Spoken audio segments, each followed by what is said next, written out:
Welcome back to Fossil versus Future. I'm Daisy. And I'm James. And today, in celebration or excitement of the Women's Euros currently happening, we are going to talk about... Sport. What about sport? For many, sport is an integral part of life and culture. It inspires, builds strong communities, promotes healthy lifestyles, and entertains and employs millions around the world. But the emissions generated by sporting events, from travel and energy use to stadium construction and merchandise, make a significant contribution to climate change.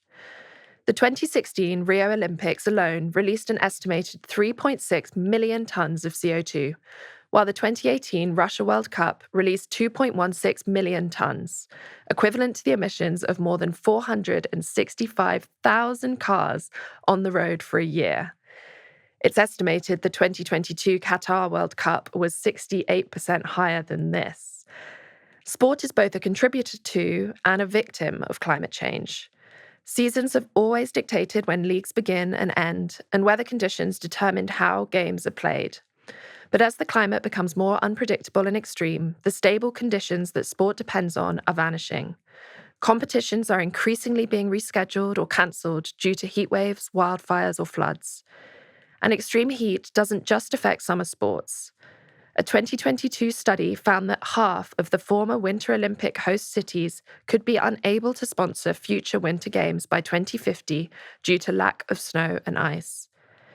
The impacts of climate change go beyond changing how we watch, play, or organise global sporting events. The consequences for human health and even life could be devastating. Athletes are already struggling to compete in dangerous conditions.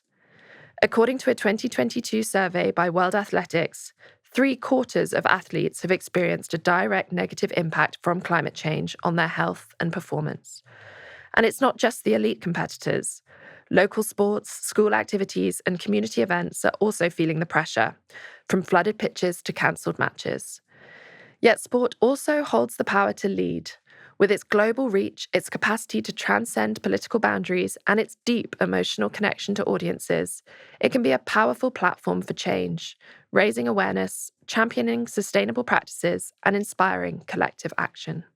This is a subject, you know, Daisy, that I care about Very rather close a lot. to your heart. Yeah. I absolutely love sport.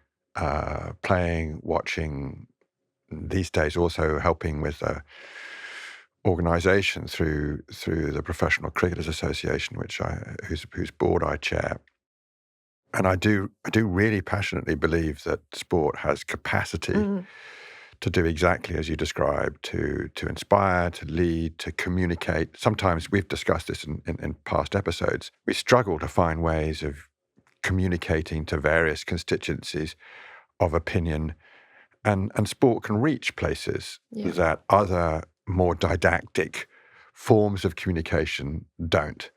And it can build togetherness and make connections that are emotional, that are kind of more than facts, that make people feel as if, okay, well, if my favorite sport or favorite sports star is saying this or experiencing this, and there's an explanation behind it that I can understand, particularly if they are communicating it to me, then you just know that you're going to reach into a wider group of people across political boundaries, across different types of division that otherwise would exist.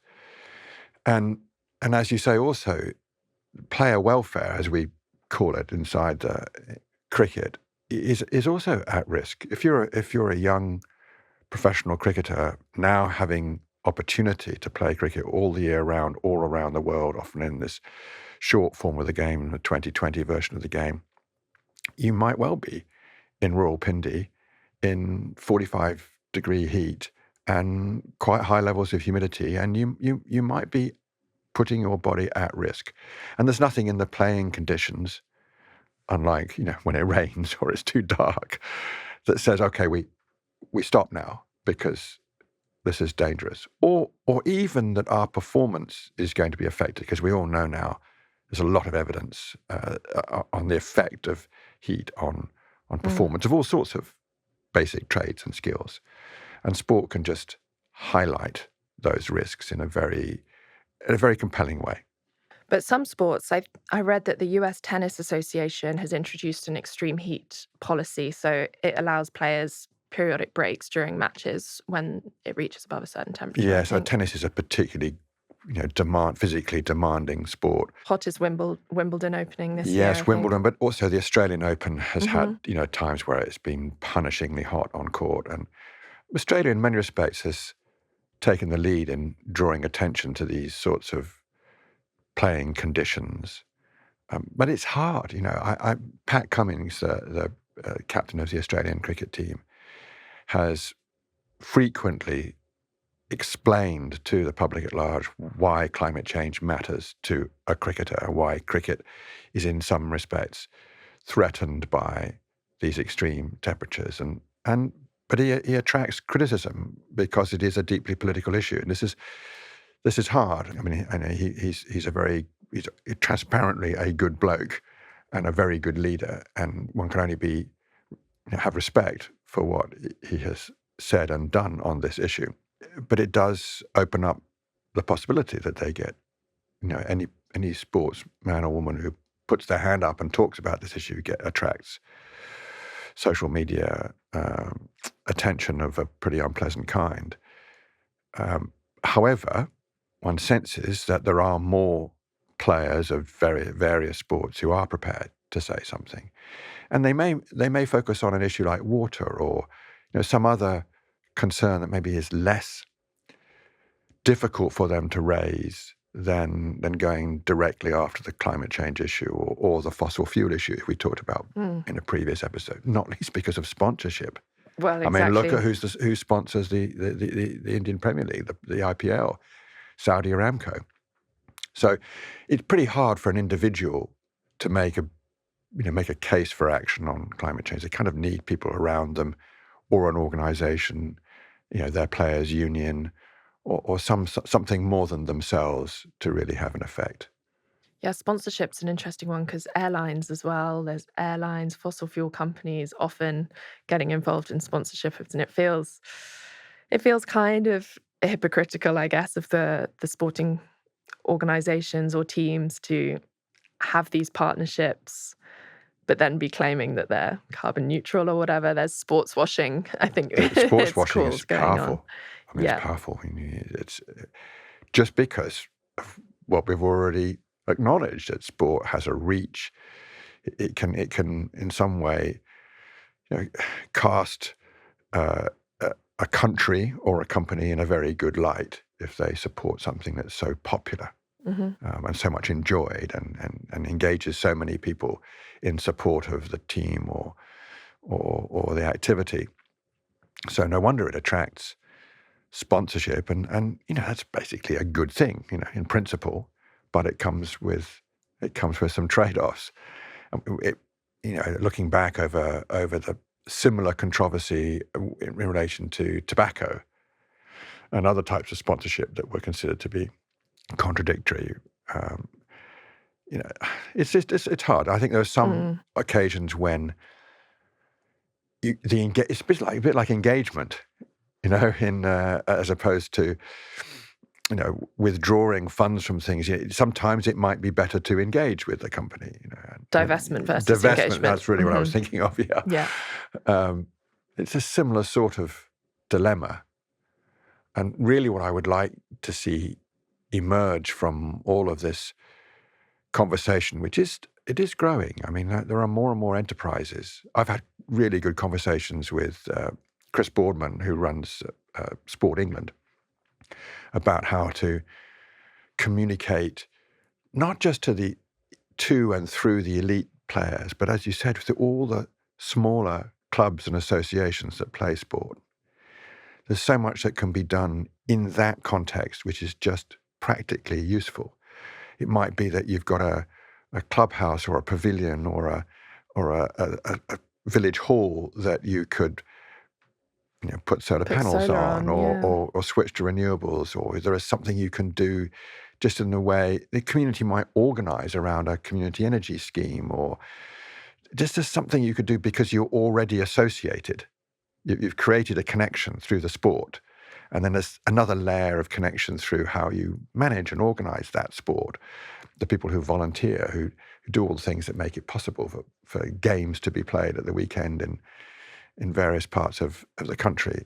Those associations are really powerful ways of getting stuff done, anything, and can be used in a way that advances a sustainability agenda, or just does something useful and practical in that place with those supporters. And it's so hard in today's modern digital world to get people together to find a community. I think, Yeah. especially living in London, it's really hard to feel like you're part of a community. So sport can be, I'm not a hugely sporty person, but for a lot of friends, it's, their community is their sports team or their gym. Yep, it produces another form of connection, Exactly. of belonging, a sense of, identity and purpose sometimes, because you can get behind, you can really lend a hand to a team that you support, or as I said, that the capacity to self-organize a pastime has many other benefits. And at some level, you have to acknowledge that it's just sport, right? But there's something else that goes with it, or other things that go with it, that I find really encouraging from the point of view of this very big and complex topic that we talk about. That we've often mentioned how important it is to break bits off that you can manage, that you don't give up because it's so hard and so diverse, and what can I do? Well, there is actually something in the way sport is organized at every level that provides opportunity to do something useful. Some of the big stadia are really, Arsenal, for example, has got an enormous storage, power storage facility underneath the pitch. Yeah. Wow. Yeah. And it's useful in managing demand. And there are stadia that have got solar panels. There's lots of space you can use. In fact, I think it's quite a useful lens to look at what sport can do, is just to look at how you build stadia, what you do about transport, parking, what do you do with the you can put solar PV to cover a car park. You've also got to try and cool the area around a stadium, otherwise it is all just dark surfaces holding heat. Yeah. There's a lot of engineering, design, architectural innovation that you can bring to bear to help deal with both the playing conditions and the emissions associated with the performance of the sport. And there have been some positive examples of that. Paris Olympics, for example, achieved a 54.6% reduction in emissions. And a lot of that was to do with innovative energy solutions, and also, rather than building new stadiums, using like existing ones, and boosting circular economy. That's another area we haven't spoken about, the number of garments. The garments, but also, my gosh. the drinks, the plastic. Yeah, an estimated 100,000 tons of sportswear ends up in landfill each year. That's 500 million football shirts distributed to 90,000 people in Wembley. Each person would get 2,500 pieces of clothing. I mean that episode we did on the fashion industry, talk about an example in sport of constantly feeding demand. Yeah. This year's colours are this. You must get this year's shirt, not last year's shirt. And this person's changed teams, get a new shirt. I know, and it's, there's obviously a massive amount of merch involved in sport. Yeah. And that's horrendous, those figures.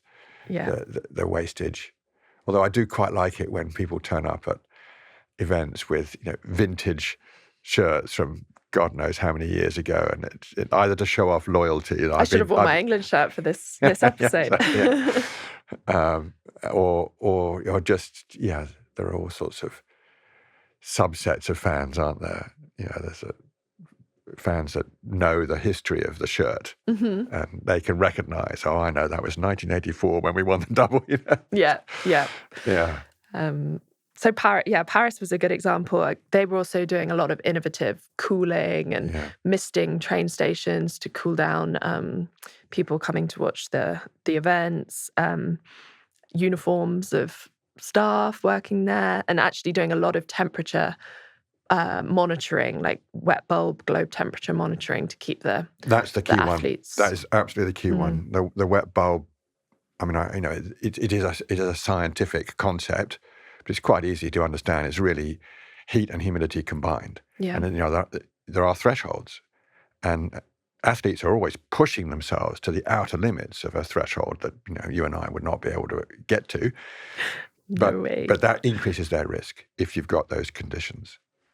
And that the Summer Olympics are perhaps a particular example of the level of risk, and certain events become impossible in those conditions, or even close to those conditions.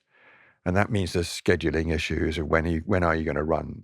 Women's marathons taking place at midnight and things like that. Yeah. But what that also tells you, that's an indicator of how life is going to have to adjust in many other ways, not to do with sport. Right? So if you're having to make those decisions to protect an athlete who's running, you're going to have to make similar decisions about people who are working outdoors. Yeah, construction. So, I mean, are we seriously going to finish up with a world where construction happens at night?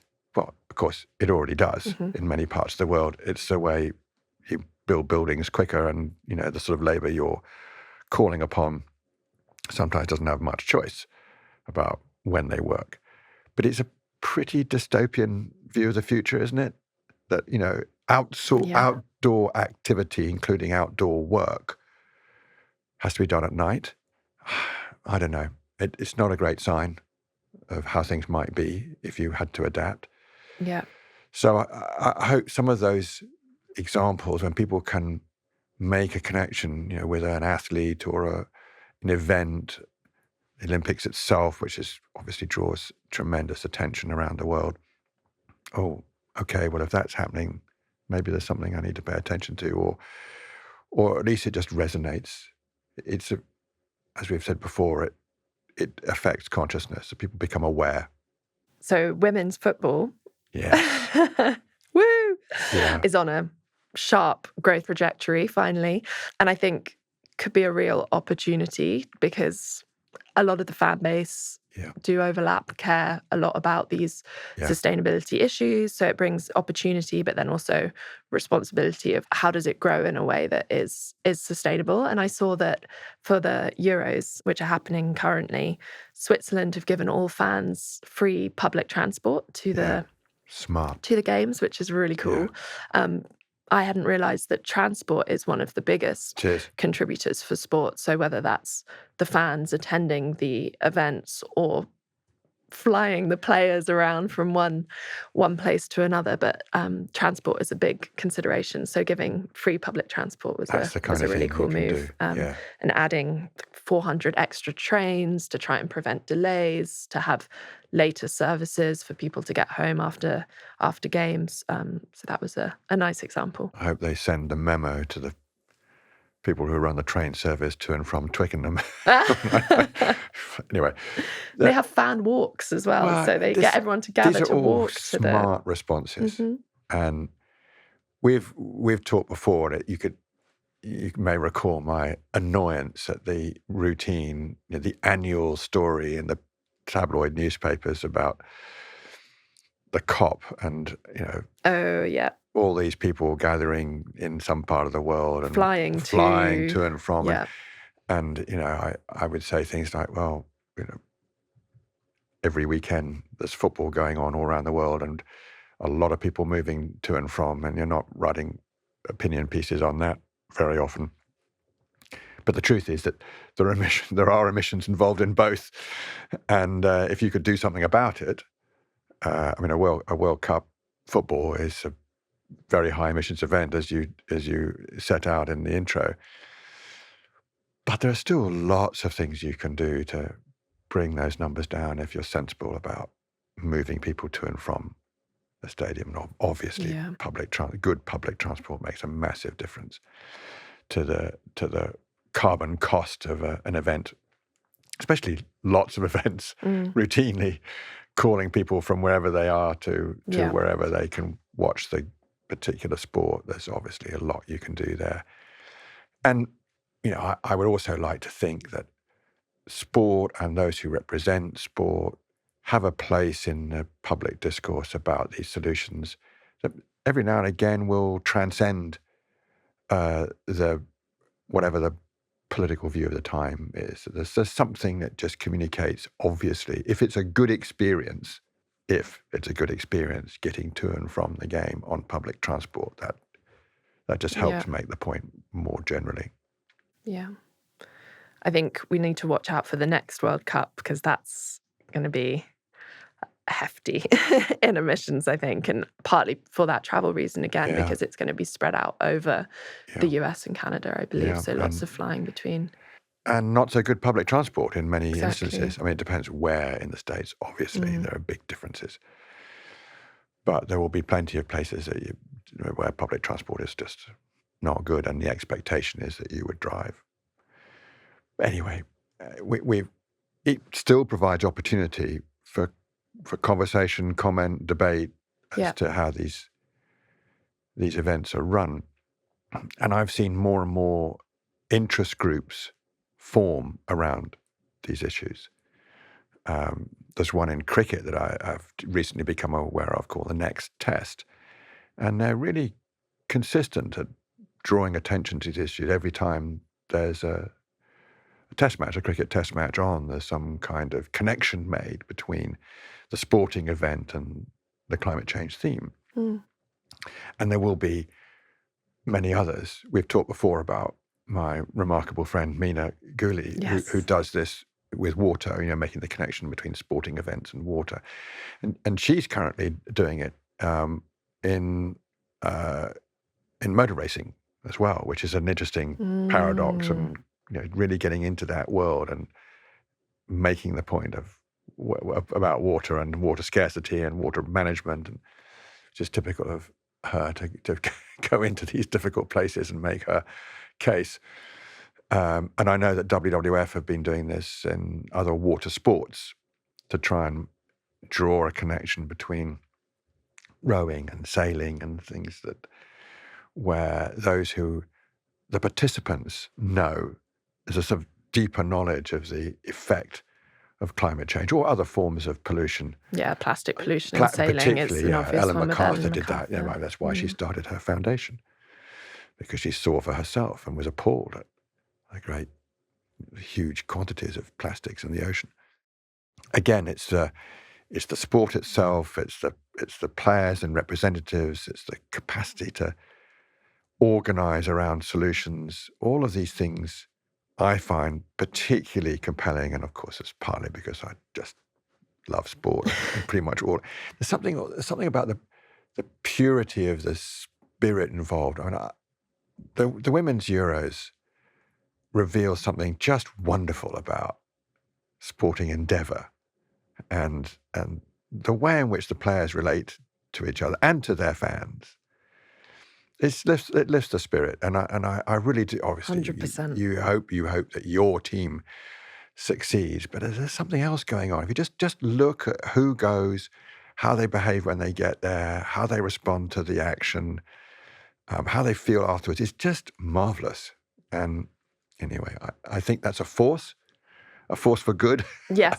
It makes you optimistic about the capacity to fix other complex problems with if you can have that sense of joy and satisfaction and togetherness in sport, you can use it in other domains. Yeah, totally. Innovation is something we haven't really spoken about.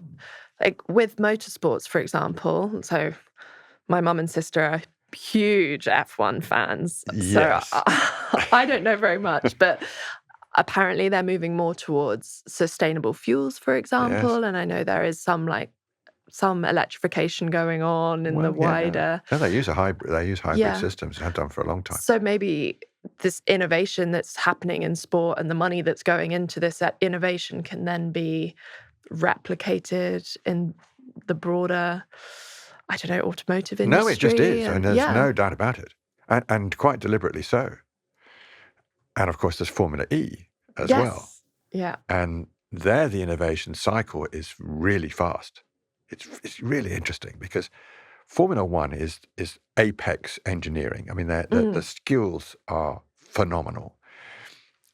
Years ago, we in climate change capital days, we were looking at an investment in a company that had an energy storage system, which they were going to move from one domain into the automotive sector. Eventually, got sold to somebody else, so we never invested. But at a period of time when we were looking at it, they were talking to Williams, the racing team, and so I got to go to Williams and also McLaren to have a look at these ways of storing energy during the race and in order to be released. Basically, the beginnings of the hybrid version of the vehicles that you have today, and they had phenomenal data systems for trying to monitor millisecond by millisecond performance of the vehicle.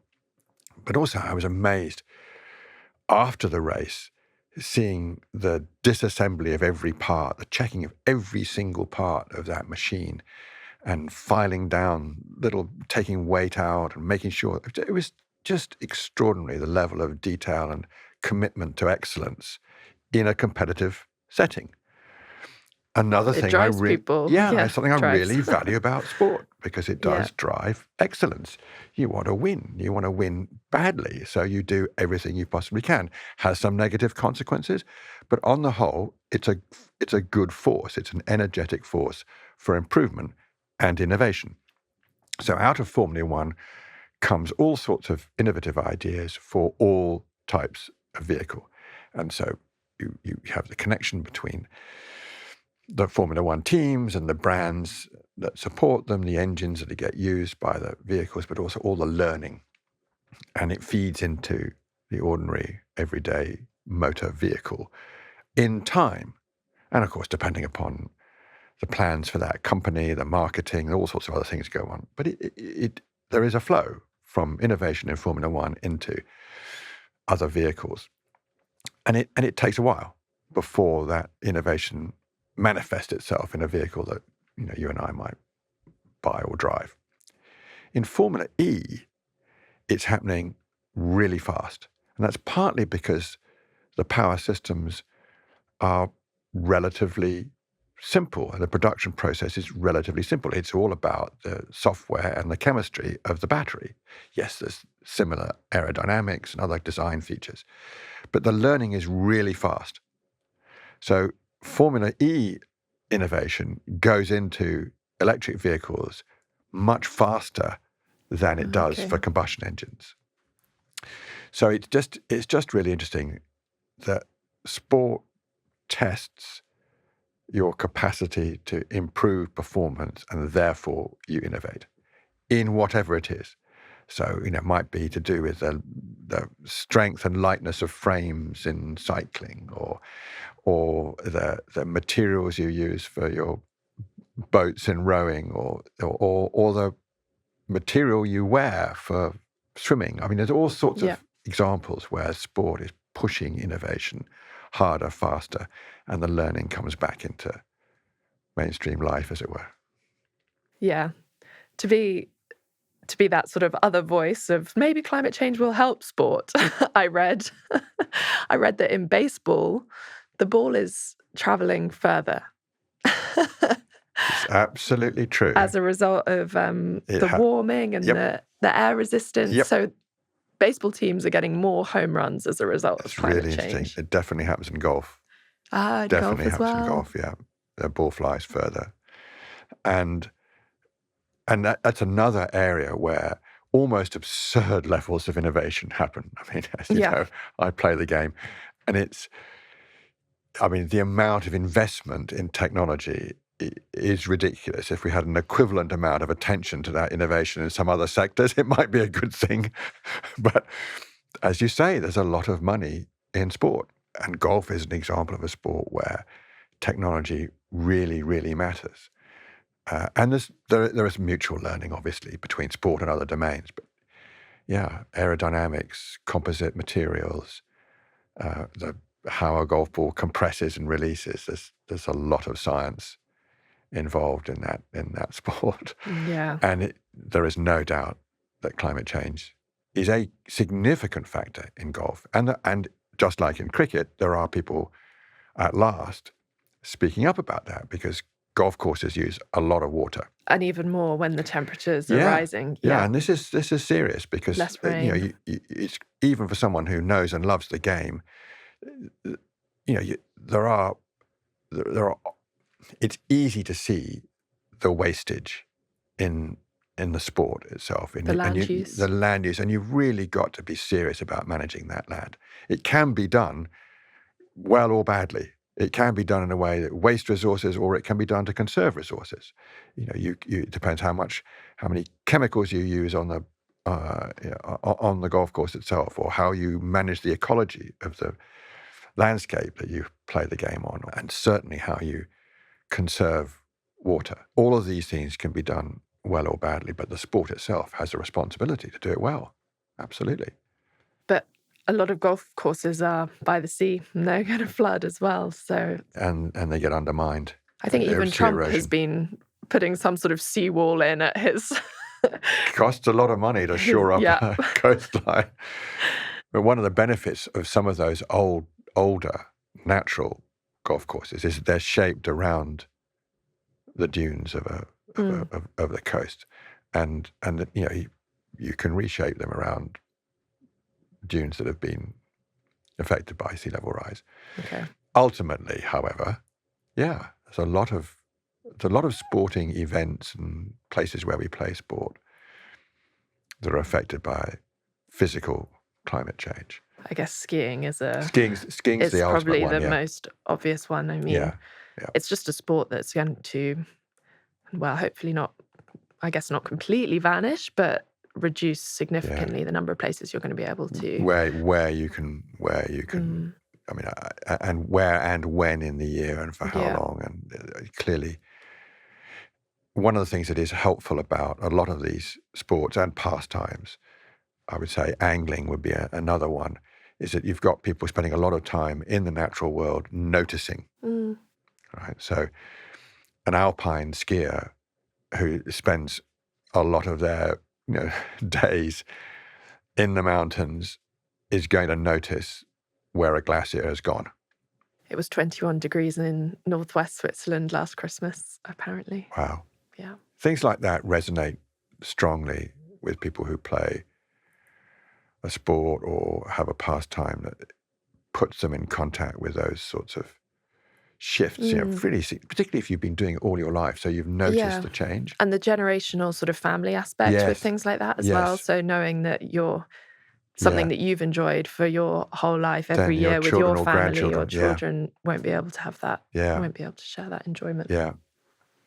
Fishing is another one of these very popular pastimes where many people are out there on a river or a lake or at the seashore noticing that the environment is changing in a way that is uncomfortable, and they want to do something about it often. And again, that's useful because it stops the issue being dominated by a liberal metropolitan elite, right? It allows the conversation to extend into spaces that other people feel they belong in and care about. Yeah. And they may not want to join in the political discourse about climate change, but in the thing that they love, there is something they've noticed that maybe they could do something about, or they would recognize the value of that issue being dealt with well. And sport's awfully good at communicating those valuable connections between something you love and something you might miss if it was gone or affected. I think alpine skiing would be a very good example of that. As you say, the generational connection is profound. People love, especially they will tell you, I started skiing when my parents took me out when I was 2 years old or whatever it is. And then if that can't happen now, or not where you live or where you routinely used to go, then you notice. Yeah. I've only been once and I was surrounded by 2-year-olds. So yeah, I can vouch you're on the learning for slopes. Exactly, the baby slope. So I can vouch for the fact that, the toddlers were out. And they were ripping past you. Exactly. Yeah. Anyway, that's a good example. And there are plenty of other situations where a profound change in the world that you grew up in, seen through the lens of the next generation or the generation after, can trigger a sense, maybe a sense of alarm, but also a sense that you might want to do whatever you can to confront that. Yeah. But we can transform these sports for the better, and there are some fun examples of, like, Forest Green Rovers, for example, the football club that's the world's greenest football club. I think they're the world's only vegan football team. club. Yeah, they only serve. Yeah. So, yes, all the players go off to matches with their vegan lunches, and they're 100% renewable. They've got solar panels. They, I think, reuse the water from the flushes to, I don't know, keep the pitches green. They do pretty much everything they can, I think. I think they have, wild flowers growing around the pitch or something. So, there are some good examples of... Yeah. I quite like also that, you mentioned that flowers around the edge. There are some really good examples now in cricket. Oh, really? Too, of grounds, of people using the small spaces around the ground just to do... rewilding. I like that. Yeah, I like that. Mm-hmm. It stops you thinking of those issues always being somewhere else in some, part of the world that you don't normally go to. And I like the idea of sport drawing in fans to a particular place. Probably is mostly going to be an urban setting, or certainly a built-up area or peri-urban setting. And that even in that place, there's something you can do just around the edges, small amounts of things that might make a little bit of a difference. But if you see it, you recognize it. It's an improvement. You notice it and you talk about it. And and there are loads of people who work in sport, groundsmen and women who are preparing things. They also they can make small contributions around the edges of their main task, which is to have a nice flat pitch, for people to play on. Yeah, no, I like that. Actually, golf is a really good example. There's a lot you can do if you choose to improve the ecology of the space, the biodiversity. Yeah, if you make the effort and you get good advice, you can do an awful lot to manage the land in a way that actually helps rather than causes more harm. Yeah, let's recognise the power of sport. The power of sport is strong. Go Lionesses. Thank you so much for listening to Fossil vs. Future. If you enjoyed this episode, please subscribe and give us a rating. Follow us on social media and send us the what about questions you'd like us to discuss.